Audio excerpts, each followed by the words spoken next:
Audio Jungle.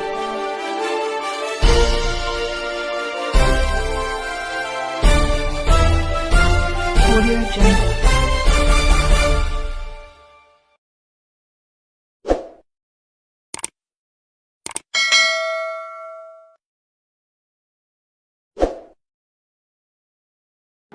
दोस्तों नमस्कार। Nexon news के खास बुलेटिन में आपका स्वागत है।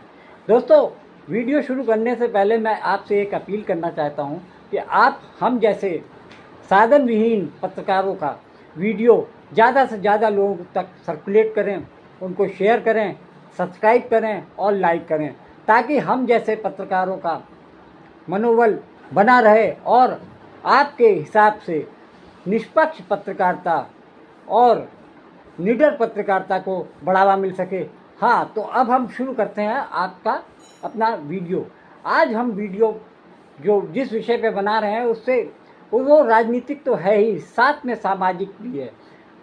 आपको याद होगा कि जून में जब 4 जून को जो लोकसभा चुनाव के परिणाम आए थे तो यूपी में भाजपा को बहुत भारी झटका लगा था। उनको मात्र 33 सीट पर जीत हासिल हुई थी, यानी 37 सीट पे समाजवादी पार्टी जीती थी और कांग्रेस को 6 सीट मिली थी, यानी इंडिया गठबंधन को 43 सीट मिली थी और भाजपा यानी एनडीए गठबंधन को मात्र 40-42 सीट से ही गुजारा करना पड़ा था। ये भाजपा के लिए बहुत भारी झटका था।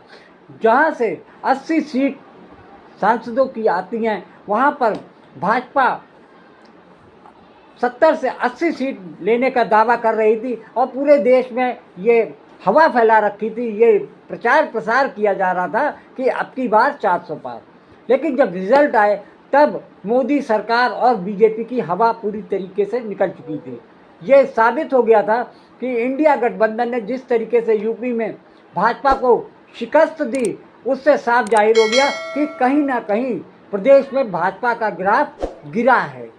यही वजह थी कि भाजपा ने जब चुनाव के बाद में यूपी की सरकार ने जिस तरीके से उन जगहों पर अपना जो विरोध और प्रताड़ना दिखाई, उससे साफ जाहिर हो रहा था कि भाजपा उन जिलों में अब विकास या अन्य योजनाएं लागू करने में कोई इंटरेस्ट नहीं रखती थी।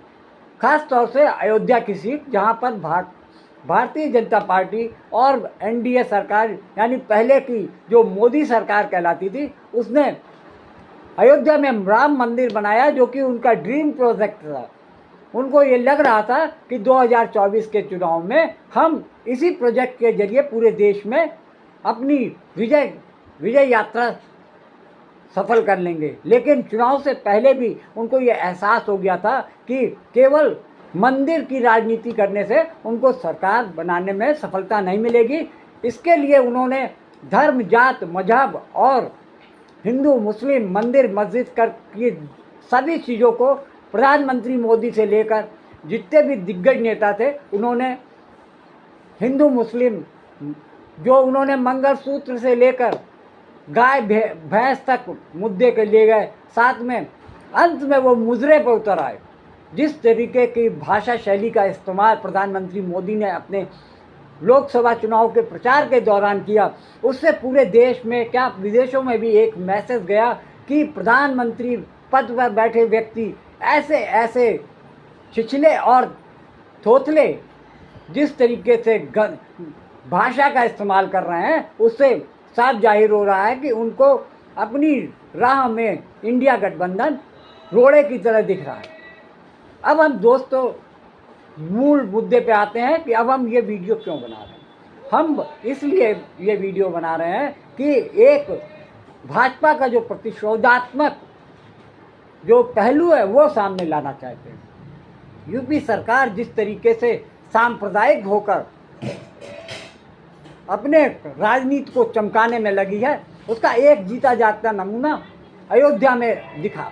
अयोध्या में चुनाव के बाद में रिजल्ट आने के बाद एक नाबालिग लड़की के साथ में रेप की घटना का प्रचार प्रसार खूब किया गया, क्योंकि इसमें जो आरोप लगे समाजवादी पार्टी के नेता मोहित खान पे लगे। अयोध्या के जो सांसद हैं अवधेश पासी, वो उनके सांसद प्रतिनिधि हैं। तो सरकार और पुलिस ने जिस तरीके से उनको फ्रेम किया, पुलिस ने सीधे सीधे उनको गैंग रेप का एक मास्टरमाइंड बताते हुए उनको तुरंत ही लॉकअप में डाल दिया। बिना किसी जांच पड़ताल के, बिना किसी जांच रिपोर्ट के आए मोहित खान को जेल के पीछे कर दिया गया। और साथ ही प्रशासन ने सत्ता के सहयोग पर मोहित खान की जितनी अचल संपत्ति थी उनको ध्वस्त कर दिया, बुलडोजर चला के जमीन दोस्त कर दिया। इस तरीके से मोहित खान को निशाने पे लेकर उन्होंने सीधा हमला समाजवादी पार्टी के ऊपर किया और अखिलेश यादव पर तंज कसने शुरू कर दिया। इसमें उनका साथ बीजेपी और उनके समर्थकों ने किया। खास तौर से गोदी मीडिया ने जिस तरीके से मोहित खान को एक विलेन के रूप में पेश किया, उससे साफ जाहिर हो रहा था कि ये राजनीतिक प्रपंच है। किसी लड़की के रेप केस का मामले से ज़्यादा ये एक राजनीतिक कुचक्र रचा गया, जिसके जरिए अखिलेश यादव और समाजवादी पार्टी के नेता मोहित खान को किसी न किसी तरीके से बदनाम करना था। 73 वर्षीय सपा नेता मोहित खान 73 साल के हैं। सबसे बड़ी बात तो उनकी उम्र का हिसाब भी लोगों ने नहीं देखा कि एक 73 साल का वृद्ध गैंग रेप में कैसे शामिल हो सकता है। लेकिन यहाँ तो सिर्फ तर्क नहीं देखा जा रहा था, यहाँ तो सिर्फ ये देख रहा था कि वो मुस्लिम समुदाय का है, खास तौर से वो समाजवादी पार्टी का है, जिसकी 37 सीट पर उनके सांसद बने हैं। ये पीड़ा बीजेपी की और सरकार की साफ झलक रही थी। किसी ना किसी तरीके से सांसद अवधेश पासी को किसी ने ग्रिप में लेना था, क्योंकि मोहित खान सांसद अवधेश पासी के जनप्रतिनिधि भी थे, उनको रिप्रेजेंट करते थे और उनके पूरे संसदीय क्षेत्र का काम भी मोहित खान देखते थे। ये भाजपा की आंख में किरकिरी की तरह चुभ रहे थे कि कैसे अवधेश पासी ने भाजपा के 2 बार के सांसद लल्लू सिंह को हरा दिया, वो भी साधारण अंतर से नहीं, 85,000 वोटों से ज़्यादा प्राप्त करके अवधेश पासी अयोध्या के सांसद बन गए। ये बात भाजपा को और योगी सरकार को हजम नहीं हो रही है। सिर्फ इसलिए उन्होंने मोहित खान को टारगेट किया और उसके जरिए सपा को टारगेट किया और सबसे ज़्यादा जो हिट किया उन्होंने अखिलेश यादव को किया। अखिलेश यादव इसमें यूपी के सबसे बड़े नेता और प्रभावी नेताओं में गिने जाते हैं। उनकी गिनती देश के जाने माने नेताओं में होता है। यूपी में इस समय समाजवादी पार्टी दो पार्टियों के बाद तीसरे नंबर की पार्टी है, जिनके 37 सांसद हैं। सबसे पहले नंबर पर भाजपा आती है, जो कि 240 सांसद लेकर इस समय पहले नंबर पे है, और दूसरे नंबर पर कांग्रेस आती है, जिसके लगभग 100 सांसद हैं। इस तरीके से राजनीति में, देश की राजनीति में समाजवादी पार्टी एक अहम किरदार निभा रही है और आने वाले समय में भी ये देखा जा रहा है कि 2027 में वो भाजपा के लिए कड़ी चुनौती पेश करने वाली है। इस तरीके से भाजपा किसी न किसी तरीके से विपक्ष के नेताओं पर शिकंजा कसने के लिए पुलिस और जांच एजेंसियों के भरोसे दिख रही है। जिस तरीके से समाजवादी पार्टी के सांसद अवधेश पासी के निजी सचिव, यानी उनके जो जनप्रतिनिधि हैं, उनको टारगेट किया गया। इस मामले को लेकर अखिलेश यादव ने एक कोर्ट में ये अपना एक मांग रखी कि ऐसे मामले में एक डीएनए टेस्ट होना जरूरी है, ताकि सच का पता चल सके, दूध का दूध और पानी का पानी हो सके। सरकार इस मामले को लेकर समाजवादी पार्टी के ऊपर हमलावर होती है। खास तौर से मीडिया ने एक तरफ उनको बहुत ज़्यादा शिकंजा कसा और समाजवादी पार्टी के अध्यक्ष अखिलेश यादव पर उन्होंने जमकर निशाना साधा और ये कहा कि समाजवादी पार्टी औरतों की इज्जत से खेलने वालों के पक्ष में खड़े होते हैं। कोर्ट ने उनकी बात को ध्यान में रखते हुए मोहित खान और उस लड़की के भ्रूण का डीएनए टेस्ट कराया। दिलचस्प बात यह है कि डीएनए टेस्ट की रिपोर्ट में साफ हो गया कि मोहित खान का डीएनए उस लड़की के भ्रूण के डीएनए से मैच नहीं करता है। ये बात भाजपा और सरकार को पच नहीं पा रही है। वो ये चाह रहे हैं किसी न किसी तरीके से जो राहत डीएनए रिपोर्ट से मोहित खान और समाजवादी पार्टी को मिली है उसमें किसी न किसी तरीके से हमला किया जाए, उसको किसी न किसी तरीके से अन्य कुचक्र के जरिए फंसाया जा सके। और मोहित खान को ये राहत तो बिल्कुल नहीं मिलनी चाहिए। ऐसी मंशा बनाकर भाजपा और योगी सरकार उनके ऊपर और भी केस लादने की तैयारी में है। दिलचस्प बात यह है कि जब तक इस मामले की रिपोर्ट नहीं आई थी, डीएनए रिपोर्ट नहीं आई थी, तब तक भाजपा बड़ी आश्वस्त थी कि किसी न किसी तरीके से मोहित खान को जेल में रखा जाएगा, समाजवादी पार्टी को बदनाम किया जाएगा, अखिलेश यादव की जो चरम पर छवि बन चुकी है उसको धूमिल किया जा सकेगा। इसलिए अब एक बैंक मैनेजर पीएनबी के अयोध्या के भदरसा शाखा के पीएनबी के मैनेजर श्री प्रकाश ने अब मोहित खान के खिलाफ एक धोखाधड़ी का मामला दर्ज कराया। उनका कहना है कि शॉपिंग कॉम्प्लेक्स में जहां पे पीएनबी की बैंक थी वो गलत अवैध रूप से बनी थी। दिलचस्प बात यह है कि अभी तक सरकार और जिला प्रशासन ने उनके कॉम्प्लेक्स को क्यों नहीं गिराया था, जब से कई सालों से उनकी बैंक मैनेजर की बैंक की शाखा वहाँ चल रही थी। तो क्या इससे पहले उसकी जांच पड़ताल नहीं की गई थी? इससे साफ जाहिर हो रहा है किसी तरीके से साजिशन सरकारी तंत्र मोहित खान जो कि एक संप्रदाय विशेष से आते हैं और एक खास ऐसी पार्टी से आते हैं जिसने भाजपा को बहुत बड़ा डेंट दिया है।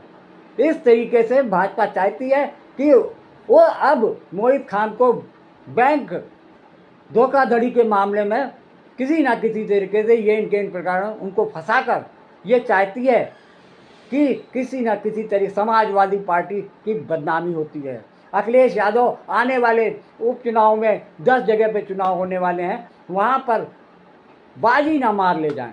भाजपा अपनी इज्जत बचाने के लिए किसी भी सूरत में किसी भी साजिश को अंजाम देने से चूकती नहीं है। ये देखा जा रहा है कि देश में जैसे जैसे पूजा अर्चना और धार्मिक आयोजनों का प्रचार प्रसार काफ़ी बढ़ता जा रहा है, उसी के दूसरे उसमें देखिए कि देश में कितना अनाचार, कदाचार, भ्रष्टाचार, बलात्कार और औरतों के साथ में उत्पीड़न के मामले दर्ज होते जा रहे हैं। जिस तरीके से अयोध्या में यह दिखाया गया कि एक नाबालिग लड़की के साथ में एक कथित तौर पर एक मुसलमान नेता जो समाजवादी पार्टी का नेता था उस पर आरोप लगे कि उसने गैंग रेप किया। लेकिन दोस्तों, जिस तरीके से ये दूसरी घटना का वीडियो अयोध्या में ही वायरल हुआ और ये दावा किया जा रहा है कि राम मंदिर के आसपास परिसर में कुछ लोगों ने एक दलित लड़की के साथ में जिस तरीके से गैंगरेप किया, उसमें उस लड़की ने आरोप लगाया कि सब मंदिर के जो आरोपी हैं वो सब के सब मंदिर से संबंधित हैं। भाजपा या जितने भी संगठन हैं ऐसे जो उनको लेकर उस लड़की ने आरोप लगाया कि मेरे एक दोस्त ने मुझे अपने पास बुलाया और अपने दोस्तों के साथ मिलकर उसके साथ सामूहिक बलात्कार किया। दोस्तों, ये बड़ा ही दुरूह जो संयोग है कि जब भी कोई मामला रेप, बलात्कार या भ्रष्टाचार से आता है तो उसके पीछे कहीं ना कहीं उसके तार भाजपा से, सरकार से और ऐसे संगठनों से जुड़ा रहता है जो कि धर्म और आस्था, भक्ति भाव और इन सब चीज़ों को लेकर पूरे देश में धार्मिक जागरण ये चलाते रहते हैं।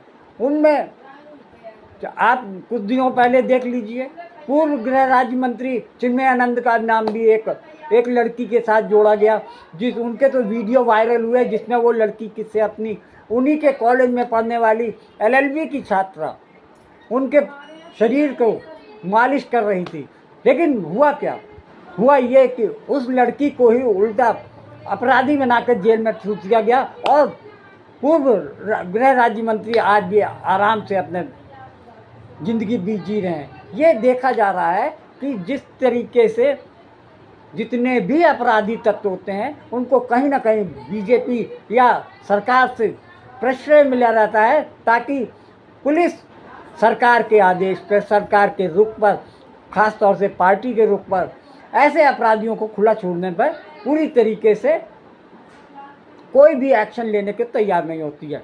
बस एक्शन लिया जाता है सिर्फ विपक्ष के नेताओं पर, ख़ास तौर से सांप्रदायिक ऐसे लोगों पर जो कि संप्रदाय विशेष से आते हैं। उनका टारगेट हमेशा ऐसे ही लोगों पर होता है, लेकिन सत्ता से जुड़े लोगों पर कोई भी एक्शन नहीं लिया जाता। ये कई मामलों में देखा जा चुका है। आप फिलहाल ये वीडियो देखिए जिसमें पीड़िता अपनी व्यथा, अपनी वेदना को व्यक्त कर रही है। 4 लड़कों को बुला के उसने मेरे साथ ज़बरदस्ती सब कुछ किया, और जबकि मैं वहाँ से भागने की भी कोशिश की, लेकिन सर में चोट लगने की वजह से मैं बेहोश हो गई। उसके बाद उन लोगों ने मेरे साथ गलत काम किया, और 28 तारीख को मैं अपना एप्लीकेशन देने जा रही थी महिला थाना पे, तो वहाँ पे भी इन लोगों ने फ़ोन करके मुझे डराया धमकाया, कहा कि अगर ऐसा करोगी तो जो तुम्हारे साथ हुआ है वही तुम्हारी बहनों के साथ करेंगे, तुम्हारे घर वालों के लिए भी अच्छा नहीं होगा। तो मैं डर की वजह से चली आई। अयोध्या में फिर बड़ा कांड हो गया।